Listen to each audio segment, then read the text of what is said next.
the responsibility to protect. On atrocity prevention. Words kill. All societies are potentially vulnerable. Atrocity crimes. Timely and appropriate action. Welcome to Expert Voices on Atrocity Prevention by the Global Center for the Responsibility to Protect. I'm Jacqueline Streitfeld Hall, Research Director at the Global Center. This podcast features one-on-one conversations with practitioners from the fields of human rights, conflict prevention, and atrocity prevention. These conversations will give us a glimpse of the personal and professional side of how practitioners approach human rights protection and atrocity prevention, allowing us to explore challenges, identify best practices, and share lessons learned on how we can protect populations more effectively. Today I'm joined by Dr. Christopher Fomunyoh, Senior Associate for Africa and Regional Director at the National Democratic Institute. Thank you for joining us today. Thank you. It's my pleasure to be with you. Dr. Fomunyoh, while you're an expert on a range of issues related to democracy and democratic institutions, today we wanted to focus on the intersection between elections and mass atrocity risks. Many countries around the world will hold elections this year, and while most elections do not result in mass atrocity crimes, in certain contexts we have witnessed how all phases of the election process, from before campaigning begins to the days following the announcement of results, are mired by increased atrocity risks. From your experience, can you share what some of the common risk factors for atrocities you've witnessed in the context of elections and elections periods are, and why these risk factors emerge? Well, I'm really delighted that we're having this conversation in a year that's been described as an election year for the world globally. And this gives us an opportunity to talk about elections in transition environments, which sometimes or oftentimes have sparked violence. Definitely, I can think of a number of African countries that have gone through processes, electoral processes that have been contested and that have ended up being violent. In some cases, they haven't been mass atrocities, but also there have been cases where they've been loss of life and destruction of property. I can think, for example, about a country such as Zimbabwe, which unfortunately has had a lot of issues with its democratization process and where elections continue to be a moment of tension, of violence, and of fear of atrocities. We also have had the experience of Kenya around the 2007-2000 elections, which were extremely violent, during which there were gross violations of human rights, and that ended up with political leaders of the country being charged before the International Criminal Court for gross human rights violations. So there's a track record there. But of course, the most recent also is the situation that Ethiopia went through, where because of lack of compromise, and agreement and consensus around the electoral calendar, and during the pandemic period, the country ended up not only running the risk, but ultimately sliding into a civil war, which then sparked all the atrocities that Ethiopia has experienced in recent time. I should also mention that when you look at Cote d'Ivoire today, obviously it's 14 years since the presidential elections of 2010, but we will all remember that those elections generated a lot of controversy in terms of the outcome, and that in the post-election period, there was violence that actually led to the deaths of 3,000 Ivorians,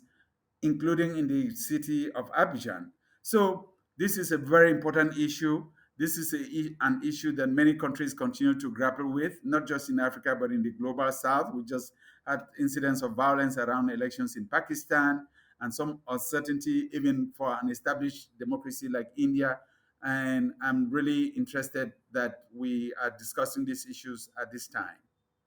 I'm glad you brought up Cote d'Ivoire and Kenya, because Kenya is obviously, a case that we often think of as the first instance of sort of R2P in action, in terms of how the international community responded to that situation. But Cote d'Ivoire is also close to my heart because it's the first country situation I followed for the center when I joined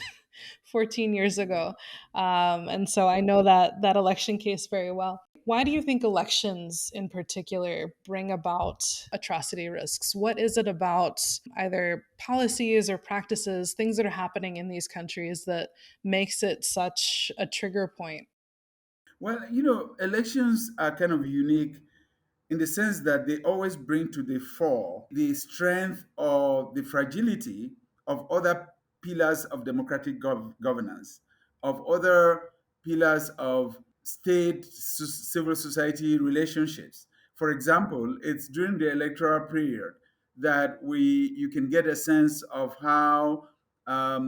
professional the security services are, whether they're able to manage crowd control, or they're able to create an environment in which people get mobilized in hundreds or in thousands and can participate in the political process. So, by their very nature, elections open up the political process for across the board citizen engagement at multiple layers that also calls into play interface or interactions between actors from different sectors. And it's the interaction amongst those actors that can spark violence or that can help mitigate exposure to risk of atrocities. And what I should say for most of the countries that have gone through transitions is that this um, relational interaction that I just mentioned gets exacerbated by the lack of preparation,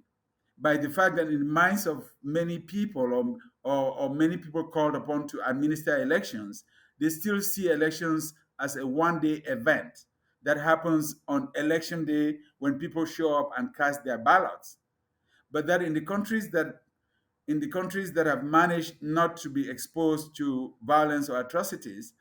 that has happened because various actors have understood elections to be a process that begins well in advance of election day, that entails a lot of work on voter education, civic education, professional training, capacity building for security services, and the resolution of any other pending disputes that can get exacerbated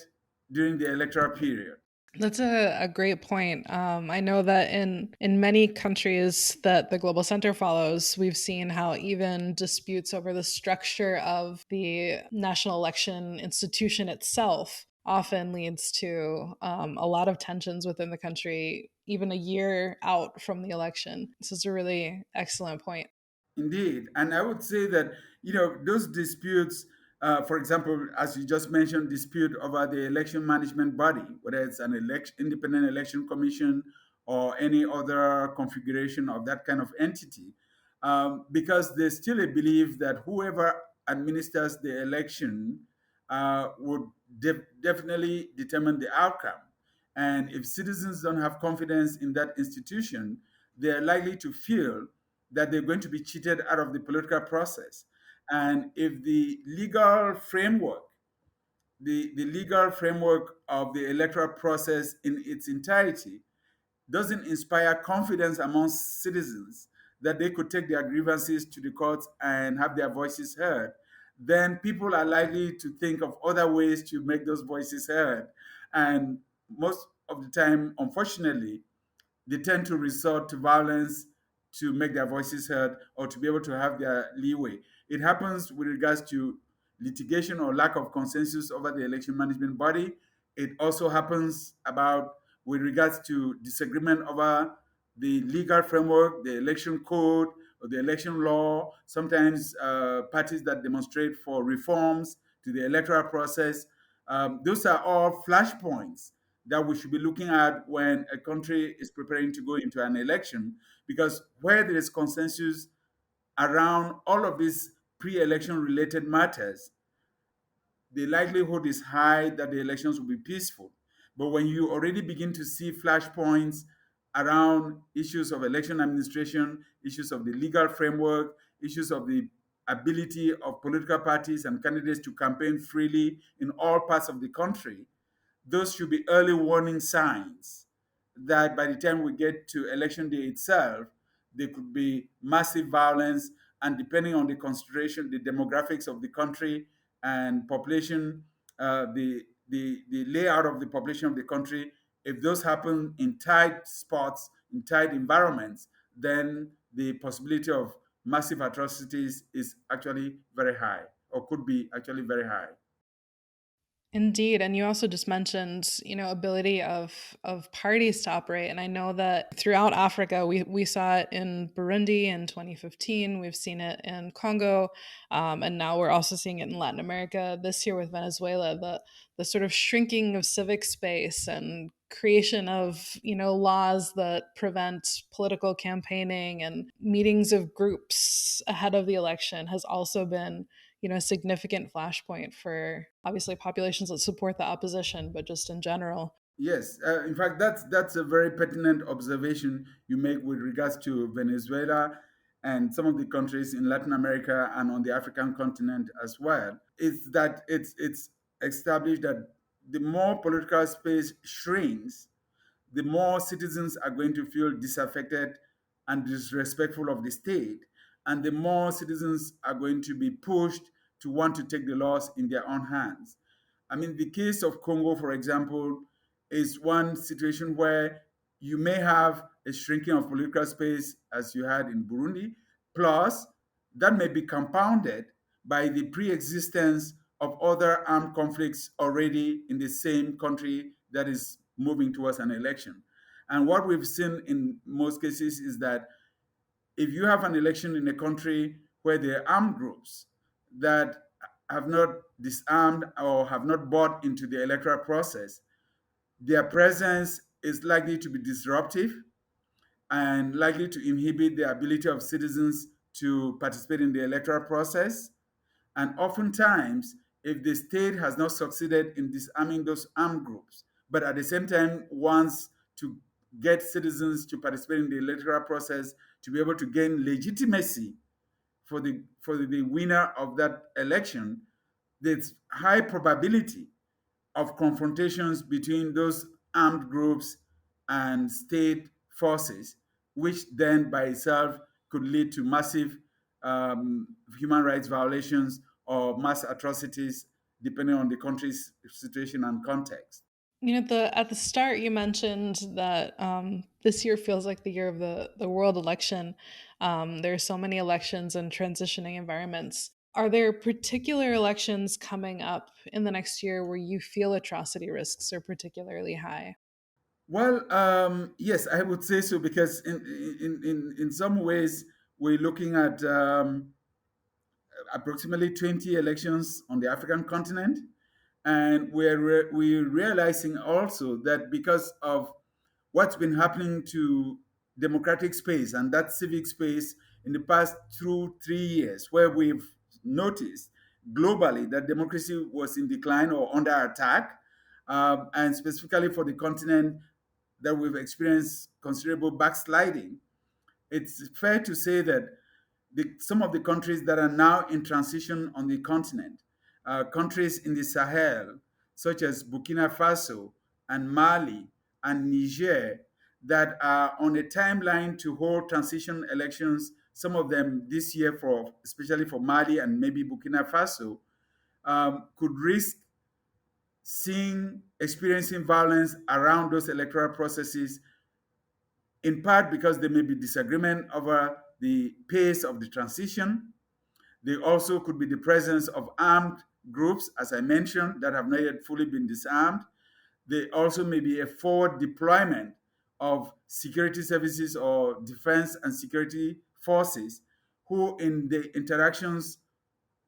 especially around elections, are going to have to interface with civilian populations. So one has to be on the lookout and one has to have concerns that, added to the layer of those actors that I just discussed, the eventuality of competitive political processes could spark violence.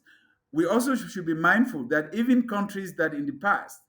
have been peaceful, such as Senegal, have gone through such political turbulence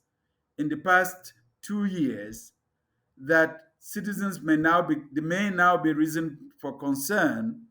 that if people have already died or lives have been lost in the pre-election period because of demonstrations around the electoral framework, the constitution and the electoral code, and the agreement, the need to seek consensus on the electoral date. That Senegal, for once in its history, for a country which I always often get reminded by my Senegalese brothers and sisters, that Senegal, there are communes in Senegal that have been voting since 1846 in places like Saint Louis and Thiès and all of the like, and that since independence in 1960, Senegal has had a tradition of elections. But the elections for this year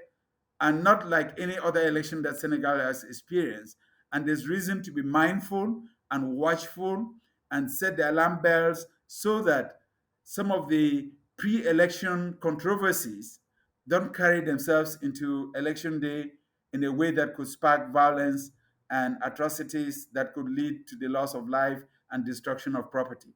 I'm curious if you have any thoughts on countries where it's really sort of government repression and,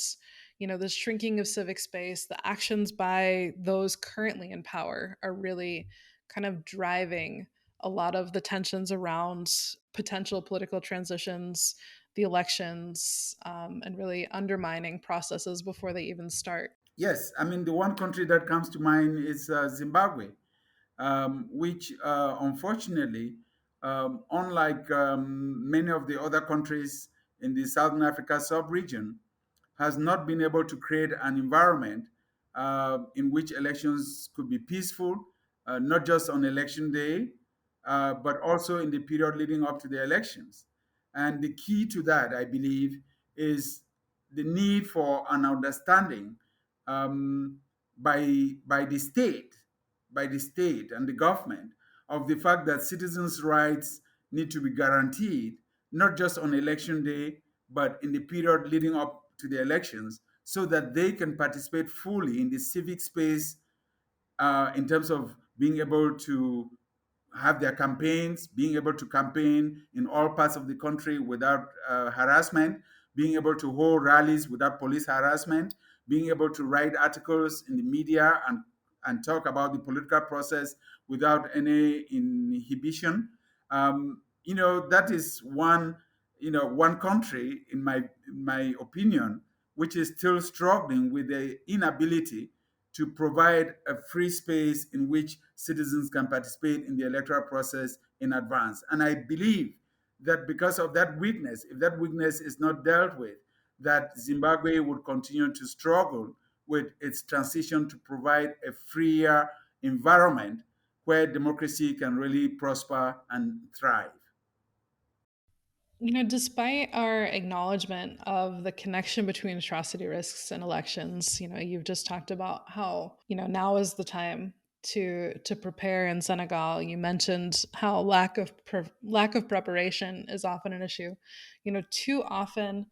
preventive efforts start too close to an election day when the window of opportunity for effective preventive action may already be closed, or early warning signs of election related violence are completely ignored. Is there any particular reasoning you've seen as to why we don't see any real investment in preventing election related violence, especially since we know that it is a risk? My sense is that they often has been an assumption around elections for countries that have held elections before. There has always been an assumption that they would they would model their way out of the situation, and that the benefit of doubt has always been that countries or governments would conduct themselves and conduct the elections in a way that would avoid the loss of lives for their own citizens or the destruction of property. So that assumption, in some ways, tends to slow the pace of involvement of civil society or organizations such as yours, who have taken on the responsibility to alert the world and countries around the world to the potential for mass atrocities and the loss of life around electoral processes. My recommendation and my hope would be that as we have seen more and more countries deal with issues of shrinking political space and violence in the pre-election period, that those indicators should be taken as precursors for potential violence around election day itself, and therefore raising the decibel level of the warning signals that get sent out would be one constructive step that could be taken to alert both domestic actors as well as partner organizations to watch out for those incidents that could trigger mass atrocities around the election period.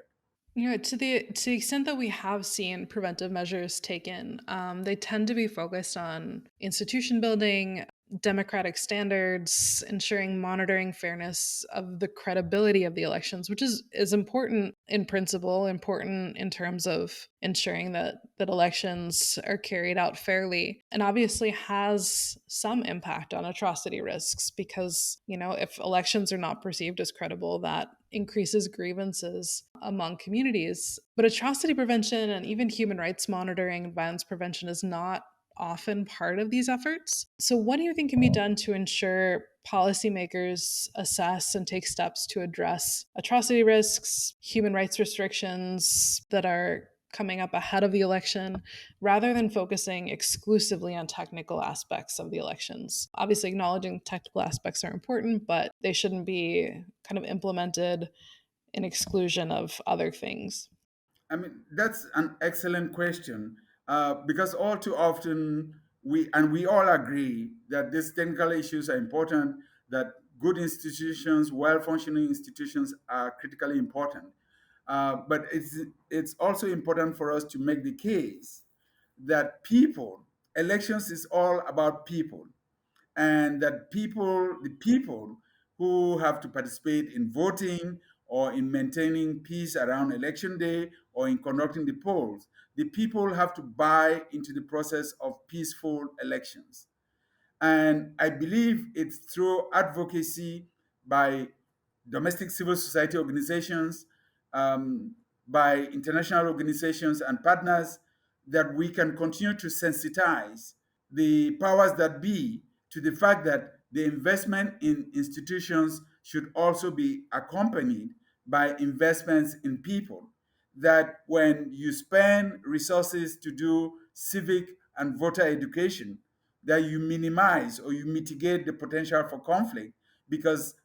citizens will then conduct themselves properly around the electoral process in its entirety.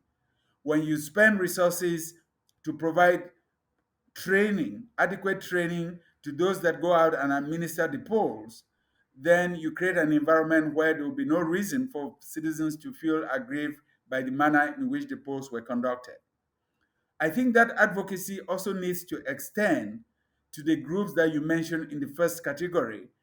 the groups that are interested in elect and participate in election monitoring, whether they're citizen observation groups or international observer missions, that in their questionnaires they should also integrate into their indicators for how they pass judgments on electoral processes those indicators that have to do with potential flashpoints for mass atrocities. And if these organizations, domestic and international, begin to integrate those indicators in their questionnaires, then they will have to report on those indicators every time they issue reports around elections. Happily, we have seen the evolution, the development, the real massive development of citizen observation efforts across the continent. They need to be encouraged and also motivated to begin their monitoring process early enough so that they can pick up on those signs. Because if they wait until the election day, then they would have missed the mark. But if they begin early enough and they integrate in their questionnaires questions that pertain to those potential flashpoints, they're likely to pick them up early. They're likely to sound the alarm bells early, and that will call the attention of both national and international stakeholders. One innovation that we've also seen with citizen observation organizations across the continent is the deployment of long term observers. This is an innovation because it didn't exist a decade ago or 15 years ago. There were no long term observers. But my sense is that with time, as citizens have seen that there are incidents that occur in the pre-election period that could spark or exacerbate potential tension and conflict and mass atrocities around election day itself, these civil society organizations are now deploying long-term observers way in advance of election day, and we just need to support those kinds of effort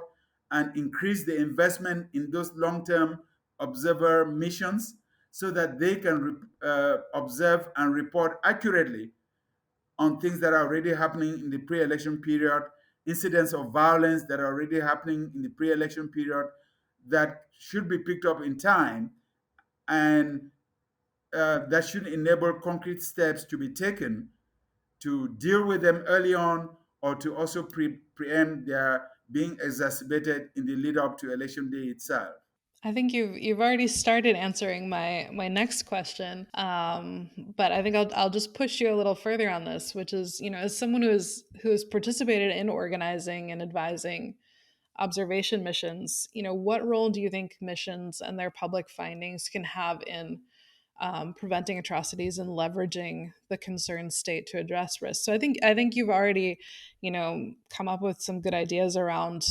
how to include atrocities in their findings, but how do you think we can leverage this into an actual response, either from the state or from, international community who has some influence on the state? Well, first of all, I think we need to enhance the capacity of citizens to monitor and report on election related violence and incidents in their respective countries. Citizen observation, happily, has now been adopted as a matter of principle in most of the countries, or in almost all countries, where governments have recognized the right, as part of the Universal Declaration of Human Rights, for citizens to participate actively in their own election. And that participation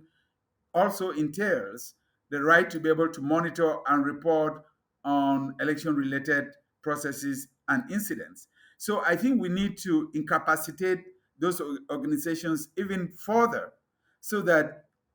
rather than organize long-term observers for the last 3 months in the electoral period, we have them deployed 6 months in advance. They're citizens of the country, and they can see the early signs. They can understand the local languages. They can understand what is being communicated by some of the candidates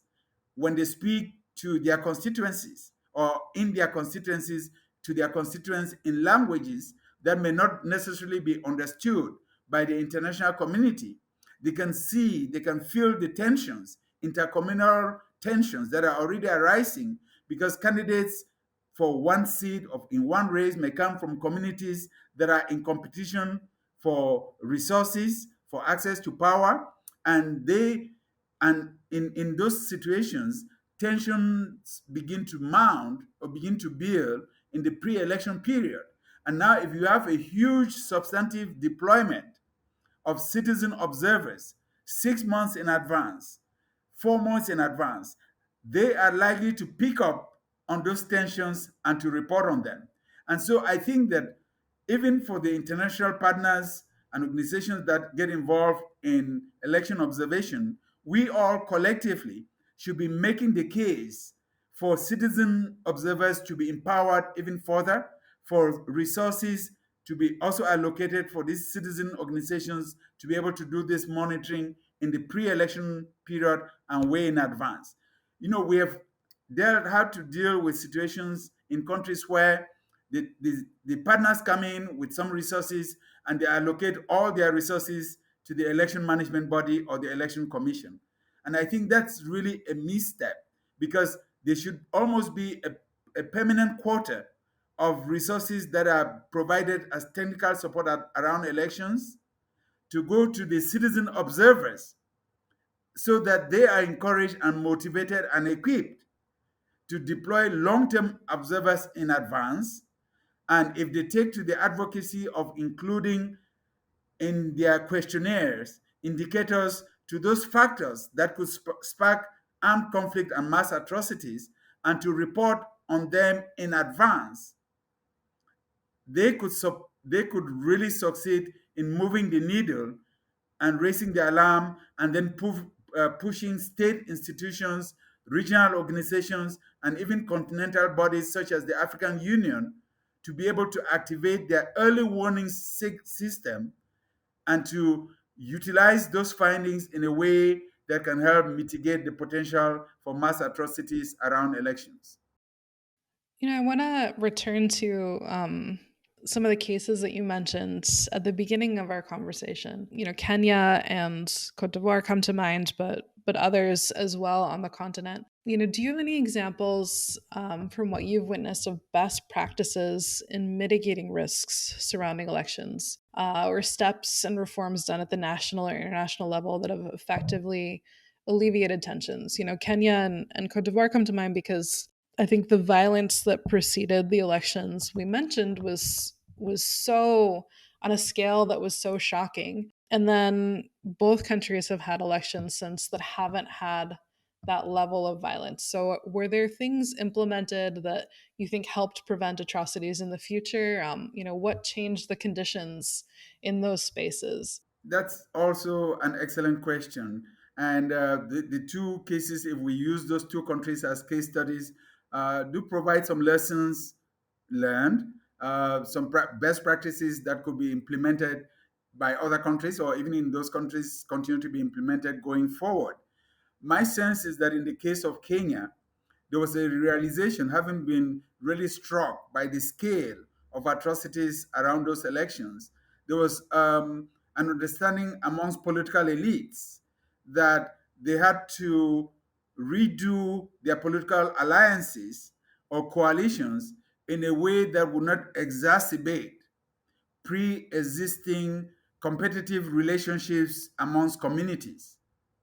And so, what came out of Kenya were more broad based coalitions that were multi ethnic coalitions, and that mitigated the sharp edge of intercommunal or inter ethnic competition in Kenyan politics. And I think that had a considerable impact in subsequent elections when there were larger coalitions that brought in representation and leadership from multiple ethnic groups, some of which had been in competitive postures in the past. The lesson that I draw out of Cote d'Ivoire is the work that has been done in the post conflict, post 2010 period, where Cote d'Ivoire has invested a lot of effort, and Ivorians across party lines have formed local inter-party committees with representation from different political parties at the local level, in communities at the local level, for the purpose of identifying issues of potential conflict and working at the local level within communities to mitigate those incidents. Right now, they have something that is referred to by the French acronym of CIED, or the CIED, which is this assemblage of local communities. Almost, you could say, they're formed by representatives of different political parties represented in the localities, but their main purpose is to facilitate inter-party dialogue at the local level and to find ways to resolve issues that arise in the localities at the local level before they expand or before they get exacerbated into open blown conflict at the local level, which can then trigger other incidents of violence in other parts of the country. And I think the creation of these inter-party dialogue committees has been very effective because in subsequent elections in 2015, in 2020, we heard reports of many of these inter-party committees being activated to respond to potential incidents or incidents of potential conflict at the local level, to resolve them, and then to report at the national level about how efforts are being made by political party representatives in X locality or Y locality to temper tensions and to make sure that citizens can participate in elections and accept the outcome without pre-existing relationships being tested and rendered tense by the fact of those communities participating or competing in elections. So those two countries have gone through very difficult experiences in the past. They've learned their lessons. They've now adopted processes and institutions at the local level that respond or cater to these incidents of potential violence. And I think they're now doing much better in having elections that may still be competitive but not violent, and therefore not likely to cause atrocities or mass violations of human rights. What role do you think that sort of new and emerging technologies are playing in increasing risks, either in the African continent or around the world, particularly around elections? We see, a rise in disinformation, fake news, misinformation campaigns on social media, in the print media, particularly around election periods. So what do you think that impact of this is on elections? I mean, the impact is huge, and I'm so glad you bring this up because